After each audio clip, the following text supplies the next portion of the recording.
हिंदू धर्म ग्रंथों में एकादशी का बहुत महत्व है। एकादशी का व्रत भगवान विष्णु की आराधना को समर्पित होता है। एकादशी का व्रत करके श्रद्धा और सामर्थ्य के अनुसार दान करने से मन की सभी इच्छाएं पूरी हो जाती हैं। एकादशी पर विधि पूर्वक जल कलश का दान करने वालों को पूरे साल की एकादशियों का फल प्राप्त होता है। जो वरुथिनी एकादशी का व्रत करता है वो समस्त पापों से मुक्त हो जाता है। ऐसी मान्यता है कि कुरुक्षेत्र में सूर्य ग्रहण के समय एक मन स्वर्ण दान करने से जो फल मनुष्य को प्राप्त होता है वही फल वरुथिनी एकादशी का व्रत करके मात्र से प्राप्त हो जाता है। एकादशी को सभी व्रतों में सबसे प्रमुख माना गया है। इस बार वरुथिनी एकादशी 4 मई शनिवार को मनाई जाएगी। वरुथिनी एकादशी को सुख और सौभाग्य का प्रतीक माना जाता है।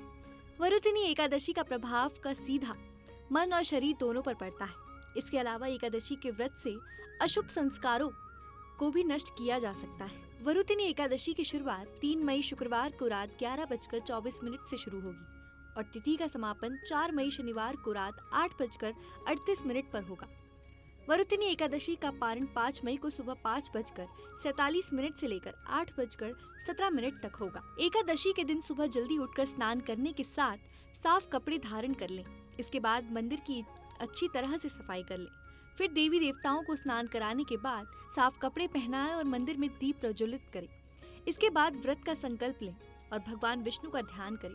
इस दिन भगवान विष्णु के साथ ही माँ लक्ष्मी की भी पूजा करनी चाहिए। भगवान विष्णु के भोग में तुलसी दल को जरूर शामिल करें। इस दिन उपवास रखना बहुत उत्तम होता है। अगर उपवास न रख पाएं तो कम से कम अन्न न खाएं। भगवान कृष्ण के मधुसूदन स्वरूप की उपासना करें। उन्हें फल और पंचामृत अर्पित करें। उनके समक्ष मधुर अष्टक का पाठ करना सर्वोत्तम माना जाता है। अगले दिन सुबह अन्न का दान करके व्रत का पारायण करें। वरुथिनी एकादशी पर प्रेम, आनंद और मंगल के लिए मधुर अष्टक का पाठ करें। कठिन से कठिन समस्याओं का निवारण के लिए गजेंद्र मोक्ष का पाठ करें। संतान संबंधी समस्याओं के लिए गोपाल संस्थान का पाठ करें।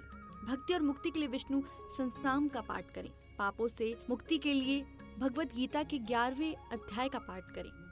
इस एकादशी व्रत की कथा के अनुसार प्राचीन काल में नर्मदा नदी के तट पर मानधाता नामक राजा राज्य करता था। वो अत्यंत दानशील तथा तपस्वी था।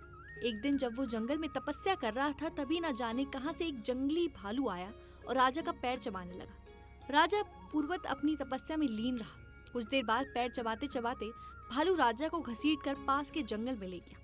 राजा बहुत घबराया मगर तापस धर्म अनुकूल उसने क्रोध और हिंसा न करके भगवान विष्णु से प्रार्थना की। करुण भाव से भगवान विष्णु को पुकारा। उसकी पुकार सुनकर भगवान श्री हरि विष्णु प्रकट हुए और उन्होंने चक्र से भालू को मार डाला। राजा का पैर भालू पहले ही खा चुका था। इससे राजा बहुत ही शोकाकुल हुआ। उसे दुखी देखकर भगवान विष्णु बोले, हे वत्स, शोक मत करो। तुम मथुरा जाओ और वरुथिनी एकादशी का व्रत रखकर मेरी वराह अवतार मूर्ति की पूजा करो। उसके प्रभाव के पूर्ण अंगों वाले हो जाएंगे। इस भालू ने तुम्हें जो काटा है ये तुम्हारा पूर्व जन्म का अपराध है।